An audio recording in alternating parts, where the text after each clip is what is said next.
지중해에서 유라굴로 폭풍을 만난 바울 일행이 타고 있는 배가 결국은 난파선이 됩니다. 하나님께서 약속하신 것은 그 생명들은 다 구원하되 배를 보존하겠다고 약속하지 않았어요. 결국은 배는 난파선이 됩니다. 그런데 여러분, 알고 보면 이 배가 난파선이 되었지만 사실은 구원선이 된 겁니다. 단지 바울과 함께한 이들이 이 배에서 생명을 얻었어요. 그러나 그들이 예수님을 영접하지 않는다면 생명의 구원은 얻었을는지 모르지만 영혼 구원은 얻지 못하는 겁니다. 그러므로 바울은 풍랑 중에 그들을 지휘하면서 계속 구원을 강조했어요. 그리고 이 구원은 누구로부터 오는 것이냐? 하나님께로부터 오는 것임을 계속해서 강조했습니다. 그리고 그 구원의 영향력이 가장 확실하게 나타난 장면이 뭐였습니까? 결국 배가 파손될 위기에 있을 때 그 배 안에 있던 군사들이 죄수들을 다 죽이려고 했습니다. 왜냐하면 그들이 혹이라도 도망을 치는 자들이 생기면 지금 황제에게 재판을 받으러 가는 이 중죄인들이 다 도망을 치게 된 거니까 결국은 자기들이 책임을 져야 되거든요. 그러니까 아예 이들을 그냥 여기서 죽여버리는 것이 낫겠다 해서 그들을 다 죽이려고 할 때 누가 나섰어요? 백부장이 나서서 성경에 보니까 바울을 살리기 위하여 그 죄수들의 착고를 다 풀어주도록 했습니다. 그러니까 죽이자고 하는 군인들의 말과 정반대로 그들을 살리기 위해서 전부 착고를 풀어줬다는 거죠. 그런데 정작 속심은 뭐예요? 누구를 살리기 위해서? 바울을 살리기 위한 것이었다. 여러분, 백부장은 처음 이 가이사랴에서 출항을 할 때부터 이 바울에게 굉장히 많은 선처를 베풀었던 것을 알 수가 있어요. 근데 그 이유가 무엇일까? 사실 이 백부장은 가이사랴에서 이 바울이라고 하는 이 사람이 그동안에 많은 재판을 받았고 유대인들은 그를 죽이려고 하는데 당시에 그곳을 다스리고 있었던 총독이라든지 또 분봉왕이라든지 그들 앞에서도 재판을 다 받았는데 그를 죽일 만한 죄목을 찾지 못했다는 그 사실을 이미 이 백부장도 다 들어서 알고 있었던 거예요. 근데 단지 바울이 나는 로마 황제에게 가서 내가 재판을 받아야 되겠다 스스로 항소를 하는 바람에 지금 바울은 로마로 가고 있단 말이죠. 그러니까 이 백부장의 입장에서 볼 때 이 사람은 죄인이긴 죄인인데 죄가 없는 사람이란 말이에요. 그래서 이 바울에 대해서 굉장히 선한 마음을 가지고 있었고 그에게 선처를 베풀었던 것을 알 수가 있습니다. 그 중에 한 가지를 우리가 무엇을 보면 알 수 있느냐면 여러분들, 바울은 몸에 찌르는 가시가 있었어요. 5만 가지 여러 가지 질병들을 가지고 있었다고 합니다. 그래서 항상 바울은 어디를 가서 선교를 할 때마다 누가 같이 늘 동행을 했냐면 이 사도행전을 기록한 의사 누가가 늘 동행을 했어요. 근데 지금 죄수의 몸으로 끌려가는 것 아닙니까? 이 배는 백부장 율리오가 허락하지 않으면 이 배에는 누구도 탈 수가 없어요. 그러니까 의사 누가가 같이 타고 싶어도 백부장이 안 돼, 그럼 못 타는 겁니다. 그리고 데살로니가 사람 아리스다고도 함께 이 배에 승선을 했어요. 그것을 누가 허락했느냐? 백부장이 허락을 해줬다는 얘기죠. 그리고 계속해서 바울을 살필 수 있도록 허락을 해줬다는 겁니다. 이것만 보더라도 지금 황제에게 재판을 받으러 가는 중죄인에게 이 정도로 선처를 했다면 굉장한 아량을 베푼 거죠. 자, 그렇다면 왜 이 백부장이 바울에게 그런 선처를 베푼 것일까? 이것은 순수히 그를 긍휼히 여기는 마음에서 나온 것이었습니다. 그를 긍휼히 여기는 마음, 그가 신앙이 있다든지 어떤 믿음이 있다든지 하나님을 두려워하는 사람이라서 이와 같이 그에게 선처를 베푼 것이 아니라 이 사람은 죄가 없는 죄수이다. 그걸 알고 있어서 그를 긍휼히 여기는 마음을 가지고 그에게 선처를 베푼 것이었다는 거죠. 그럼에도 불구하고 바꿀 수 없는 사실이 있는데 그것은 바울이 죄수라는 사실입니다.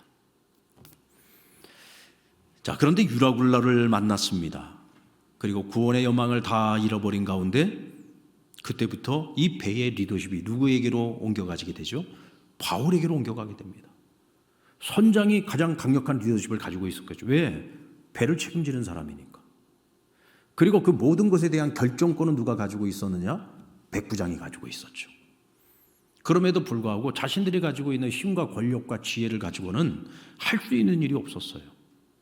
그러니까 결국은 그때 누가? 하나님의 권위를 가지고 있는 바울이 그 배에 타고 있잖아요. 그리고 하나님께서 바울을 통해서 안심하라고 말하고 너희들 생명 단 한 명도 잃지 않을 것이라고 약속을 해주셨죠. 그리고 너무나도 당당하게 그때그때마다 상황마다 우리가 해야 될 일들을 하나님의 이름을 앞세워서 당당하게 외치고 있는 그 바울의 리더십 앞에서 결국은 모든 사람들이 전부 순종을 하게 됩니다.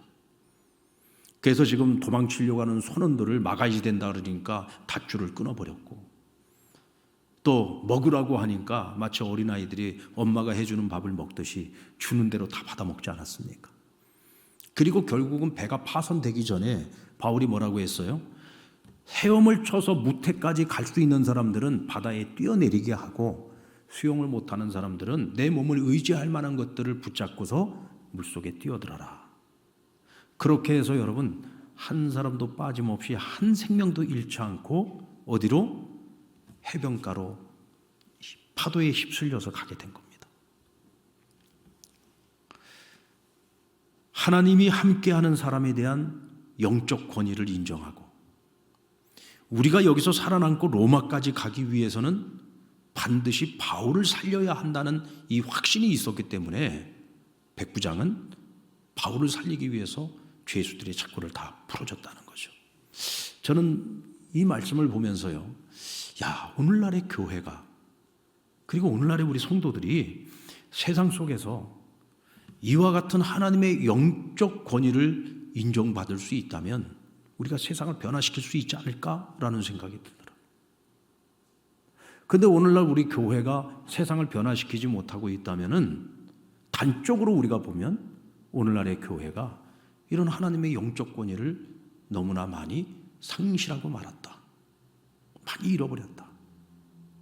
그것은 뭐예요? 하나님이 주시는 하늘의 능력을 받아야 돼요. 하늘의 능력. 그래서 예수님께서도 제자들에게 뭐라고 말씀하셨습니까?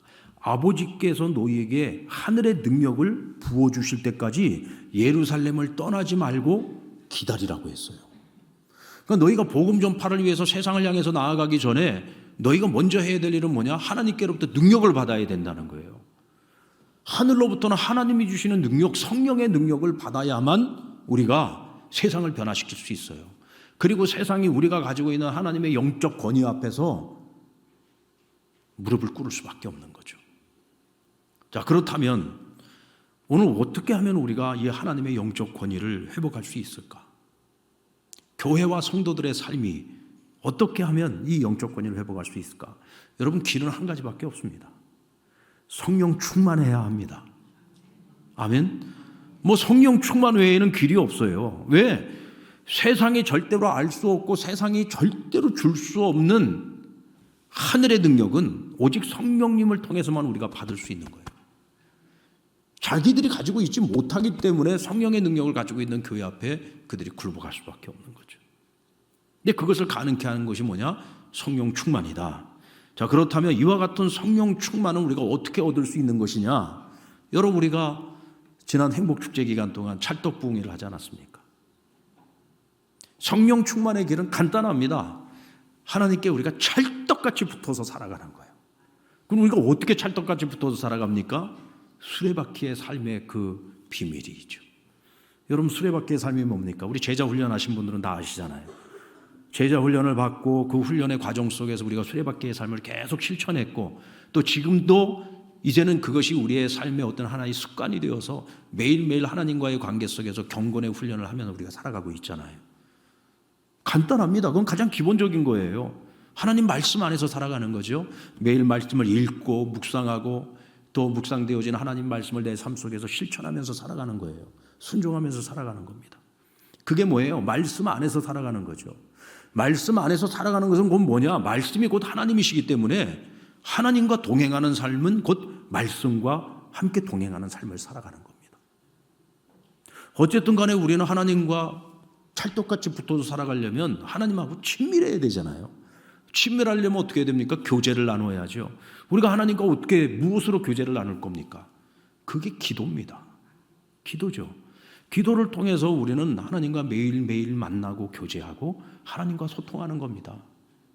내가 필요한 거, 지금 내가 꼭 구해야 될 것들을 하나님 앞에 내가 구하고 하나님께서는 내가 기도하는 가운데 내가 무엇을 위해서 기도해야 되는지를 알게 하시고 또 하나님의 마음을 알게 하시고 그러다 보니까 우리가 기도 생활을 통해서 하나님과 더 친밀함을 이루게 되는 거죠. 그리고 하나님 우리에게 주신 사명이 있잖아요. 그 사명을 중심으로 사명을 위한 삶을 살아갈 때 우리가 하나님과 찰떡같이 붙어서 살아갈 수 있는 거죠. 우리가 세상을 사랑하고 그냥 다 세상적인 것만 생각하고 세상 일에만 분요하게 우리가 살아간다. 그러면서 우리가 어떻게 하나님과 찰떡같이 붙어서 살아갈 수 있습니까? 늘 하나님을 의지하고 하나님을 바라보고 하나님이 우리에게 맡겨주신 그 사명을 위한 삶을 열심히 살아갈 때 우리가 그 사명을 잘 감당할 수 있도록 하나님께서 성령의 능력을 막 부어주시는 거죠. 성령의 은사를 부어주시고 성령 세례, 성령의 기름 부으심을 부어주셔가지고 세상 사람들이 절대로 알 수 없는 하늘의 그 신비한 능력을 가지고서 우리가 맡기신 사명을 감당해낼 수가 있는 겁니다. 하나님 우리에게 주신 가장 큰 사명이 뭡니까? 너희가 성령을 받고 권능을 받아 예루살렘과 온 유대와 사마리아와 땅끝까지 이룬 데 증인이 되라. 복음 증거입니다. 영혼 살리는 일입니다. 생명을 구원하는 일이죠. 한마디로 말해서 선교와 전도의 삶을 실천하는 겁니다. 오늘 우리 예배 올라오기 전에 저희 교회 집사님 한 분이 아버님이 93세세요. 93세신데 지난 주일에도 설교 말씀을 들어보니까 아버님 빨리 구원을 받으셔야 되는 거예요. 93세인데 언제 하나님 불러가실지 모르는데 이 하루라도 미룰 일이 아니야. 그래가지고 순장님한테도 말씀을 드리고 교구 목사님한테도 말씀을 드렸어요. 그래서 집으로 한번 오셔가지고 세례를 베풀어 줬으면 좋겠다. 그런데 먼저 오늘 수요일 날, 이번 주에 토요일 날 라오스를 가니까 이번 주 수요일 날 목사님을 먼저 찾아뵙고 기도를 먼저 받아야 되겠다. 그 93세 아버님은 오늘 모시고 교회에 모시고 오셨어요.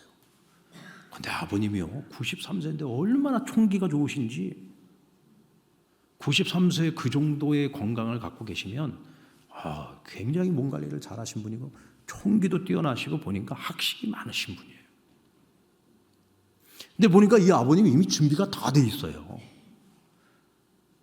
그래서 오늘은 제가 기도만 해드리기로 했는데 이게 보니까 미룰 일이 아니야. 왜? 이 아버님은 이미 예수님을 믿기로 작정했어요. 그래서 오늘 제가 복음을 들려주는데 좀 아멘하고 다 받아들이시고 예수님 나의 구주로 나는 받아들이고 나 하나님의 자녀가 되고 내가 오늘 밤 내가 세상을 떠나든 난 천국 간다. 그 믿음의 고백을 다 하시고 그래서 제가 아니다. 이거는 내일로 미룰 일이 아니다. 그래서 당장에 성찬기 준비해봐라 해가지고 오늘 그냥 바로 세례를 베풀어 드렸어요. 할렐루야. 어린아이처럼 좋아하시더라. 어린아이처럼 좋아하시더라. 다음으로 미룰 수가 없죠. 그 따님의 마음은 너무 마음이 급한 거예요.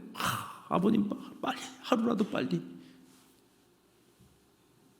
하나님의 말씀을 듣고 그 말씀을 바로 실천한 거지. 바로 실천한 거예요. 선교와 전도는 멀리 있는 것이 아닙니다. 가장 가까운 곳에서부터 시작하는 거예요. 내 사랑하는 가족부터 시작하는 겁니다. 내 형제부터 시작하는 거, 내 자식부터 시작하는 거, 내 부모부터 시작하는 것이고 가장 친한 친구부터 시작하는 것이고 우리가 이와 같은 일들을 위해서 정말 최선을 다하고 있는 힘을 다한다면 왜 하나님께서 우리에게 성령 충만을 주시지 않겠습니까? 이때 여러분 교회가 건강해지고 이때 여러분 교회와 우리 성도들이 성령 충만할 때 우리는 세상을 변화시킬 수 있는 하나님이 주시는 힘과 능력을 얻게 되는 겁니다. 초대교회의 성령 충만의 역사는요 하나님 앞에서 기본에 충실할 때 일어난 거예요. 기본에 충실할 때. 그러면 이 성도의 기본이라고 하는 것이 뭐냐? 성도의 기본이라고 하는 것은 진정성이에요. 우리가 신앙생활을 하는데 항상 우리 스스로에게 물어보고 하나님 앞에서 물어봐야 될 것이 뭐냐면 나의 진정성, 나는 진짜 하나님을 진정으로 믿고 있는가? 나는 하나님을 사랑한다고 늘 입으로는 고백을 하는데 난 진짜로 하나님을 사랑하고 있는 건가? 나는 늘 주님을 바라본다고 하는데 나는 정말 진짜로 하나님을 바라보며 살아가고 있는가? 그게 나의 예배가 진짜인가? 나의 찬양과 나의 기도가 진짜인가? 나의 진정성, 내 마음이 정말 하나님 보실 때에 나는 진정성을 가지고 하나님 앞에서 신앙생활을 하고 있는가? 그게 우리 자신을 돌아봐야 되는 거예요. 이 진정성의 기본이 뭐냐? 사랑 아닙니까? 하나님이 우리를 사랑하신 것처럼 우리도 하나님 사랑하고 있는가? 그래서 이런 부활하신 예수님께서 제자 베드로를 갈릴리 호수로 찾아오셔서 나를 사랑하냐고 3번이나 물으셨잖아요. 그럼 한 번만 물으면 되지 뭘 3번씩이나 물으셨을까? 결국 뭘 확인하고 싶은 거예요? 너 나 진짜 사랑하니? 진정성을 확인하고 싶었던 거예요. 예전에는 자기가 잘났던 줄 알았어요. 그래도 나라면 나는 끝까지 주님께 의리를 지킬 수 있는 멋진 남자라고 생각을 했습니다. 의리 있는 제자라고 생각을 했어요. 그럴 때 그는 실수하지 않았습니까? 그러나 내가 얼마나 한심하고 부족하고 연약한 사람인지를 깨달았을 때 주님의 이 진정성을 묻는 사랑의 고백 앞에서 그가 내가 주님을 사랑하는지 주님이 아시지 않습니까? 아마도 세게 얘기 못했을 거예요. 아마 모기 소리로 얘기했을 거예요. 주님, 내가 주님 얼마나 사랑합니다. 주님 아시지 않습니까? 뭐 이랬을 것 같아. 뭐 예전 같았으면 주님, 내가 주님을 얼마나 사랑하는 주님이 아시지 않습니까? 막 이랬을 텐데 이제 한풀 꺾여가지고 힘이 다 빠져가지고 소리도 못 내. 주님 아시지 않습니까? 그랬을 것 같아요. 그런데 주님의 그 진정성을 확인하시고 베드로에게 야 베드로야 내 양을 먹여라. 그리고 내 양을 쳐라 하고 그에게 사명을 맡겨주시지 않았습니까? 여러분 사도 바울 역시도 이 진정성의 주인공이잖아요. 사도행전 20장 24절 말씀 우리 같이 한번 읽어볼까요? 시작. 내가 달려갈 길과 주 예수께 받은 사명 곧 하나님의 은혜의 복음을 증언하는 일을 마치려 하면은 나의 생명조차 조금도 귀한 것으로 여기지 아니하노라. 주님 내가 복음을 전하는 일에는 내 생명도 아끼지 않습니다. 복음 전하다가 내가 오늘 죽어도 저는 여한이 없습니다. 여러분 이런 진정성 있는 신앙 고백뿐만이 아니라 그렇게 살았던 바울이면 왜 성령 충만을 하나님 주시지 않겠어요? 하나님의 이런 종들, 사랑스러운 종들을 통해서 하나님은 오늘도 세상을 변화시키고 구원받아야 될 수많은 영혼들이 하나님께로 돌아오도록 그들을 사용하시지 않겠습니까? 바라기는 우리 상랑교회가 그런 교회가 되었으면 좋겠어요. 우리 모든 성도들이 그런 성도들이 되시기를 주의 이름으로 축원합니다. 그리고 오늘 본문은 바울과 그 일행의 배가 파손되고 난 후에 그들이 구조된 이후의 이야기를 기록하고 있습니다. 1절 말씀에 보면은 우리가 구조된 후에 안즉 그 섬은 멜리데라 하더라. 근데 여기 보니까 구조되었다라는 표현을 썼어요. 구조되었다는 말은 하나님의 은혜로 파손이 되었는데도 그들이 전부 다 한 사람도 바다에 빠져 죽지 않고 어디까지 이 멜리데 섬의 해안가로 그들이 다 파도에 휩쓸려서 온 거예요. 그러나 그들의 몸은 어땠겠어요? 완전히 기진맥진 완전 탈진 상태에 빠져 있지 않겠습니까? 그럼 해안가에 와서도요 파도가 덮치면은 거기서 죽을 수 있습니다. 그런데 이 섬의 원주민들이 그 모습을 보고 달려와서 그들을 어떻게 해요? 구출해낸 거예요. 여러분 하나님의 은혜로 우리를 구원하실 때에도 하나님께 누구를 들어서? 사람을 들어서 사용하시는 겁니다. 그런데 여러분들 그들이 지금 몸이 너무 차가워요. 그래서 오늘 보니까 춥다 그랬어요. 2절 말씀에 보면은 비가 오고 날이 참해 원주민들이 우리에게 특별한 동정을 하여 불을 피워서 우리를 영접하였다. 성경은 말씀하고 있습니다. 그들의 몸이 차서 혹이라도 몸이 차면은 잘못하면은 여러분 죽을 수 있잖아요. 심장이 멈출 수 있잖아요. 그래서 급히 불을 피워가지고 그 구출된 사람들의 몸을 녹이도록 이 원주민들이 동정을 베풀었다는 거예요. 근데 이 섬 이름이 멜리데라고 했습니다. 근데 여러분, 현재 이 섬의 이름이 뭐냐면 몰타라는 이름을 갖고 있어요. 그래서 여러분들 몰타섬, 이 몰타섬이 여러분 굉장히 아름다운 휴양지입니다. 그런데 이 몰타라고 하는 이름이 어떤 뜻을 갖고 있냐면 피난처라는 뜻을 갖고 있어요. 피난처. 근데 이런 이름이 붙게 된 것은 이 서부 지중해를 오고 가던 두로와 시돈의 선원들이 늘 이 지역을 다니면서 이 섬을 피난처로 사용을 했었던 그런 그 경험들이 있는 거예요. 그래서 이 섬 이름을 그들이 이름을 붙이기를 몰타라는 이름을 붙였다는 거죠. 그러니까 바울 일행이 좌초되었던 이 지역은 배들이 강한 바람 때문에 배가 파손되는 경우들이 종종 있었던 지역이라는 겁니다. 그래서 많은 사람들이 이곳에서 목숨을 잃었어요. 마치 마의 삼각지대와 같은 그런 지역이라는 거죠. 그리고 이 지역에 위치한 섬이 멜리데 섬인데 이 섬 사람들은 자기들 앞바다에서 파손된 배들과 또 거기서 생명을 잃어버리는 사람들, 어쩌다가 거기서 파도에 휩쓸려서 살아남은 사람들을 한 번씩 경험했던 경험이 있는 거예요. 그런데 이번에는 장장 한두 사람이 아니라 뭐예요? 276명이나 여기로 지금 휩쓸려 온 거예요. 아마도 이 사람들도 깜짝 놀랐을 겁니다. 야, 뭐 세상에 이런 일이 다 있네. 보통 배가 파손되면은 살아야 거기다 한 몇 사람 살아서 나오는 것이 단데, 이거는 이 배에 타고 있는 사람들이 이 떼거지로 몰려온 거 아닙니까? 276명이나 살아온 거예요. 나중에 얘기 들어보니까 한 사람도 죽지 않고 다 살아나온 거야.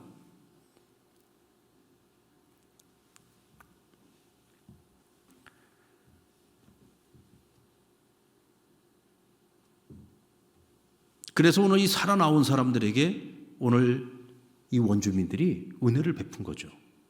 자, 그런데 한 가지 문제가 생겼습니다. 이곳에 와가지고 이제 불을 때우고 있는데 이게 불이 이제 자꾸 비가 오고 있으니까 이제 불이 자꾸 꺼져요. 그러니까 바울이 그 나무 뭉치가 있는 것을 가져다가 그 불 지금 타고 있는 데다가 그를 던졌는데 그 안에 독사가 붙어 있었어요. 그러다 독사가 뜨거우니까 독사가 확 튀어나오면서 바울의 손에 그냥 확 물어버린 겁니다. 그리고 바울의 손을 문 채 이렇게 그냥 뱀이 매달려 있었던 거예요. 그걸 누가 봤어요? 원주민들이 봤어요.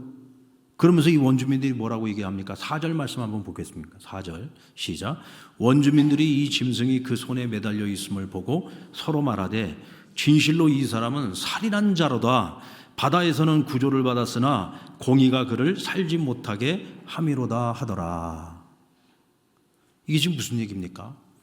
지금 이 276명이 여기서 살아난 건 이건 절대로 우연이 아니야. 이건 보니까 바다의 신이 이들에게 은혜를 베풀어서 한 사람도 죽지 않고 여기 살아서 나온 거예요.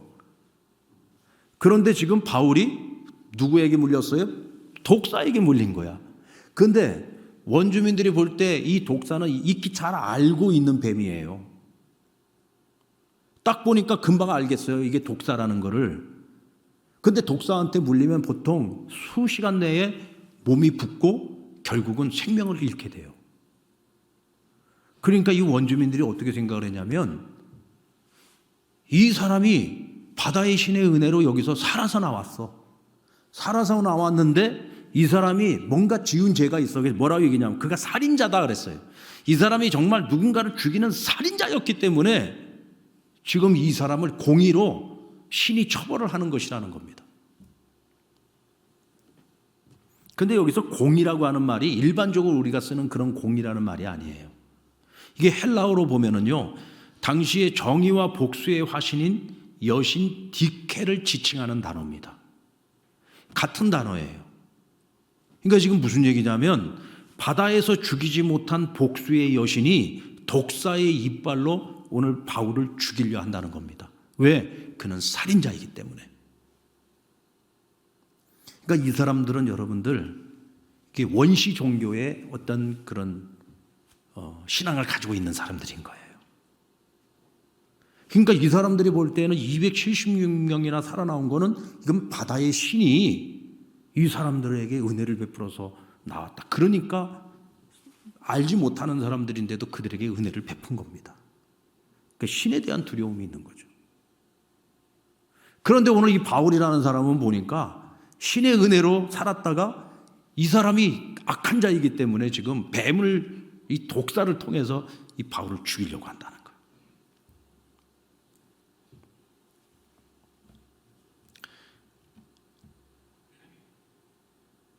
근데 여러분들이 꼭 이들이 어떤 이런 그 원시 종교 때문만은 아니었을 거예요. 어쨌든 간에 오늘 이 사람들은 여러분들 알지 못하는 외지인들이 이렇게 섬에, 그것도 276명이나 들어왔다는 것은 굉장히 위협적인 일입니다. 그런데도 이 사람들에게 은혜를 베푼 거는요, 이 지역 사람들이 기본적으로 어떤 종교심이 많든지 또 아니면 그들을 이끌고 있는 어떤 지도자가 굉장히 좀 열린 사람이든지 아니면 기본적으로 오늘 이 사람들은 굉장히 인심이 좋은 사람들이다. 인심이 좋은 사람들. 여러분 이것도 무시하지 못합니다. 사도 바울이 선교여행을 다닐 때 베레아로 가는 곳을 갔어요. 그런데 성경에 보면 이 베레아 사람들은 굉장히 신사적인 사람들이다. 이렇게 얘기를 하고 있습니다. 그러니까 이 베레아라고 하는 이 도시 사람들은 다른 지역들에 비해서 다른 지역들 가까이 있는 다른 지역들과 굉장히 차별화될 정도로 사람들이 굉장히 마음이 오픈되어져 있는 사람들이고 잘 듣고 잘 받아들이는 사람들이었다는 거예요. 이게 풍토라는 것이 있습니다. 풍토라는 것이. 그러니까 이 멜리데 사람들도 마찬가지예요. 이 섬 사람들이 굉장히 인심이 좋은 사람들, 마음이 너그러운 사람들이었다는 것을 알 수가 있어요. 그런데 나중에 이 섬의 지도자인 추장 보블리오라고 하는 사람의 이야기가 이어서 나오는데 이 보니까 이 보블리오도 바울과 그리고 아마도 전체는 아닐 거예요. 그 중에 일부, 말하자면 지도자급의 사람들을 불러다가 자기 집에서 사흘 동안을요 후히 대접했다고 했습니다. 그러니까 이 섬의 추장이었던 보블리오라는 사람도 굉장히 마음이 오픈되어져 있는 사람이고 또 자기네를 그 섬을 찾아온 나그네들에 대해서도 굉장히 인애와 자비를 베풀 줄 아는 그런 사람이었다는 것을 알 수가 있어요. 참 좋은 마음을 가진 사람들이다. 여러분 왜 하필이면 멜리데 섬이었겠습니까? 왜 여기에 이렇게 성품 좋은 사람들이 있었을까요? 왜 하필이면 이 섬 앞에서 파손당하고 왜 이 섬으로 오게 했을까요? 누가 한 일입니까? 하나님께서 하신 일이죠. 하나님께서 하신 일입니다. 저는 오늘 말씀을 준비하면서 그런 생각이 들었어요. 세상에서 지친 영혼들을 구원하시기 위해서 하나님께서 그 영혼들을 보내신다면 하나님 대체 어떤 교회로 보내실까? 어떤 교회로 보내실까? 저는 그런 마음의 소원을 갖게 됐습니다. 하나님, 우리 상랑교회가 멜리데 섬 사람들처럼 세상에서 지치고 상한 영혼들이 우리 상랑교회 오면 마음의 위로를 받고 격려를 얻고 주님 만나 새 힘을 얻어서 살 소망을 가지고 살아갈 수 있는 그런 구원의 섬이 되게 해주시고 마음 따뜻한 섬이 되게 해주십시오. 가끔 보면은 다른 교회에 오랫동안 신앙생활을 하다가 정말 마음에 많은 갈등과 참 괴로움의 시간을 보내고 저희 상랑교회에 등록을 하시는 분들이 있어요.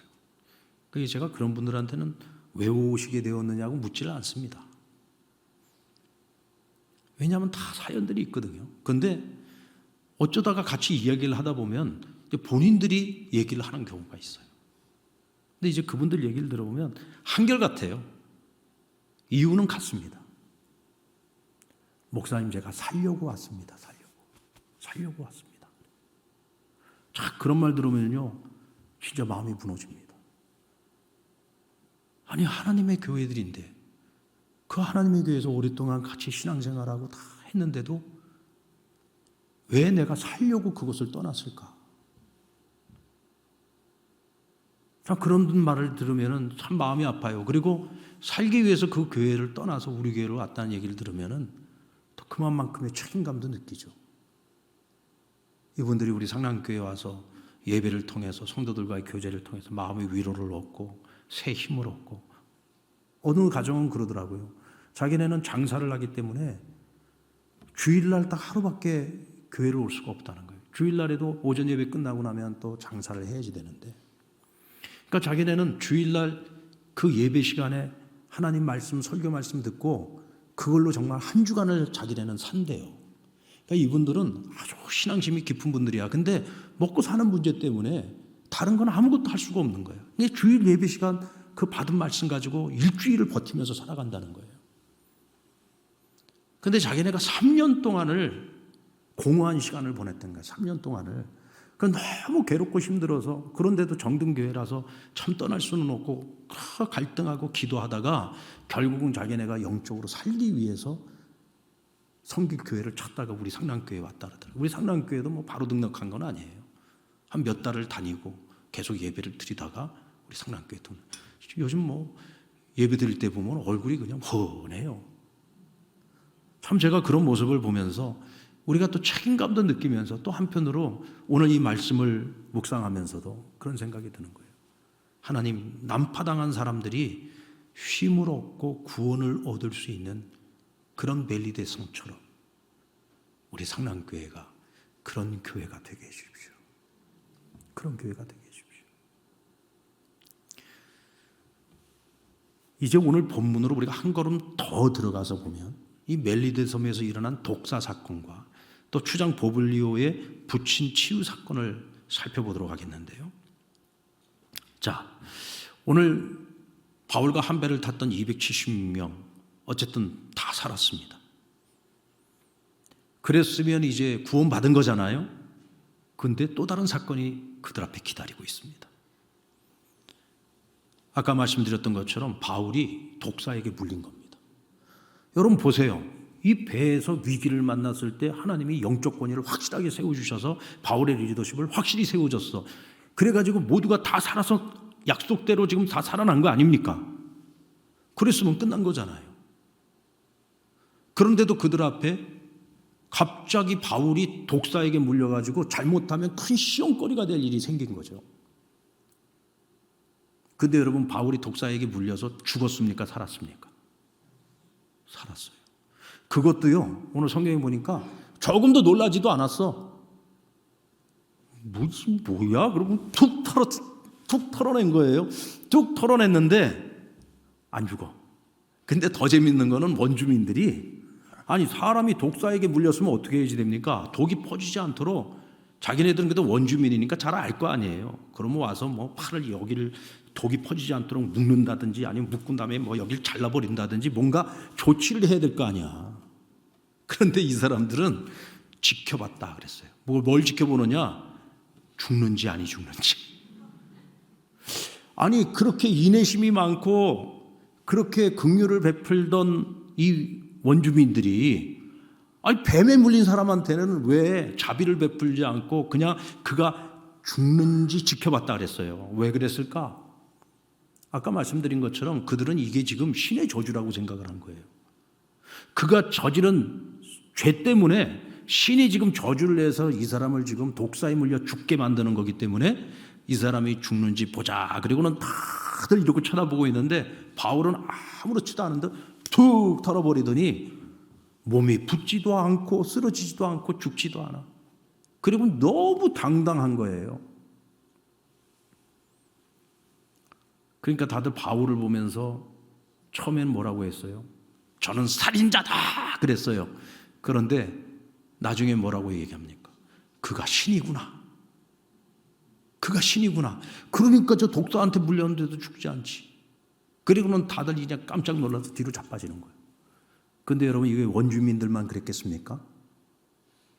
한 배를 타고 있던 276명의 사람들도 하나같이 전부 다 바울이 죽는지 안 죽는지 지켜보고 있다가 그가 죽지 않고 원주민들이 저가 신이라 할 때 그들이 다 놀라 자빠지는 거죠. 이야, 저가 계속 얘기했던 하나님, 우리를 구원하시겠다고 하셨던 그 하나님 살아계시는구나. 그 하나님 살아계시는. 저 사람은 정말 하나님의 사람이구나. 그걸 인정하게 된 거예요. 근데 여러분 여기서 끝난 게 아닙니다. 보블리오의 집으로 방문을 하게 되잖아요. 그 집에서 대접을 받고 있는 동안에 보블리오의 아버지가 갑자기 열병이 난 거예요. 거기다가 이질병이 들어왔어요. 그래갖고 이 사람이 다 죽어가는 거야. 바울이 그것을 알고 방으로 들어가서 기도를 한 후에 그의 머리에 안수를 했습니다. 그러자 보블리오의 아버지가 깨끗이 병이 나았어요. 할렐루야. 그 소문을 듣고 그 섬의 원주민들 중에 병든 자들이 전부 바울에게 찾아와 가지고 안수를 받는데 그들의 모든 병이 다 떠났더라. 성경은 말씀을 합니다. 자, 이곳서 어떻게 해요? 이 섬 사람들이 바울과 그 일행을 후히 대접했다 그랬어요. 그곳에 머무는 동안 후히 대접을 하고 또 로마로 가는, 이달리아로 가는 배를 만나서 그 배에 승선을 할 때 그들이 이달리아까지 가는데 필요한 모든 물품들을 넉넉히 원주민들이 다 채워서 그들을 보냈다. 성경은 말씀하고 있습니다. 할렐루야.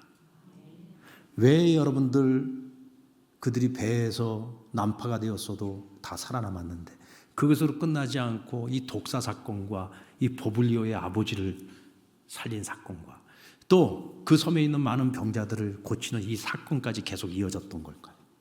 그냥 단지 거기서 후히 대접받고 로마까지 가는 물품 넉넉히 받아가 가라고 하나님이 은혜를 베푸신 걸까요? 뭐 그런 의미도 있겠죠. 그러나 그보다 더 큰 의미가 뭐예요? 더 큰 하나님의 계획이 뭡니까? 하나님이 처음부터 약속하셨던 것이 뭐예요? 내가 그들 생명 한 사람도 잃지 않게 할 것이고 이 276명을 전부 다 너의 사람이 되도록 만들겠다고 했어요. 너가 저들과 함께 로마에 입성하게 만드시겠다고 했습니다. 그 얘기는 무슨 얘기예요? 그냥 같이 동행만 한다는 얘기입니까? 아니요. 이 276명을 구원하기로, 그냥 단지 생명만 구원하는 것이 아니라 그 영혼을 구원하기로 하나님이 작정하신 겁니다. 그래서 계속 보여준 거예요. 이 바울은 그냥 보통 사람이 아니야. 이 바울은 하나님을 믿는 사람이야. 하나님은 전능하신 하나님이고 살아계신 진정한 신이야. 그를 섬기는 하나님의 사람인 거야. 그러면서 배를 타고 이달리아까지 가는 동안에 여러분 바울이 가만히 입 다물고 있었겠습니까? 때를 얻든지 못 얻든지 주의 복음 전하는 바울이 그렇게 산전수전 공중전까지 함께 치르면서 하나님 사랑해 주신 걸 여실히 다 보여주었는데 바울이 입 딱 다물고 가만히 있었겠냐고요. 계속해서 이달리아에 도착할 때까지 우리에게 그 모든 일을 행하신 분이 누구냐? 하나님이시다. 그분이 우리에게 보내신 우리의 생명줄, 우리의 구원자가 되시는 예수 그리스도, 그분을 믿어라. 그리고는 그 예수 그리스도에 대해서 쭉 복음을 전해주지 않았겠습니까? 그러면서 한 사람 한 사람 예수님을 믿기로 작정하고 바울에게 세례받고, 그렇게 해서 많은 사람들이 276명 전체가 다 구원을 얻었을 수도 있고 어쩌면 한두 명 못 얻을 수도 있겠죠. 그러나 분명한 것은 하나님이 약속하신 것은 276명을 전체를 다 구원하시겠다고 약속하신 거예요. 그렇게 해서 바울이 혼자 죄수로 초라하게 로마에 입성을 한 것이 아니라 그 276명은 마치 개선 장군처럼 온전한 동역자로 삼아서 로마에 입성하도록 만드신 거예요. 여러분, 이게 바로 하나님의 계획입니다. 우리가 주님과 동행하는 인생길에 유라굴로를 만날 수도 있어요. 뱀에 물릴 수도 있습니다. 어떤 시험과 어떤 환난이 우리 가운데 찾아올 수 있습니다. 그러나 여러분, 우리는 우리의 인생을 크게 봐야 됩니다. 나를 사랑하신 하나님, 오늘도 하나님은 우리를 당신의 자녀로 삼아서 우리를 사용하기를 원하세요. 왜? 이 세상엔 아직도 구원받아야 될 영혼들이 너무 많기 때문에. 그래서 하나님은 우리를 시련을 통해서, 고난과 환난을 통해서 우리를 연단시키시고 훈련시키시고, 그 가운데 하나님의 영적 권위를 우리 가운데 회복시켜서 우리가 복음을 전하고자 할 때, 우리가 가만히 있지 않고 열심히 생명구원의 복음을 전할 때 하나님께서 우리를 통해 많은 영혼 구원하시고 세상을 변화시키게 할 수 있단 말입니다. 여러분 믿습니까? 믿습니까? 이를 위해서 우리가 보다 더 성령 충만함을 하나님께 구하면서 살아갈 수 있는 저와 여러분, 우리 상남의 모든 믿음의 식구들이 되기를 주의 이름으로 축원합니다.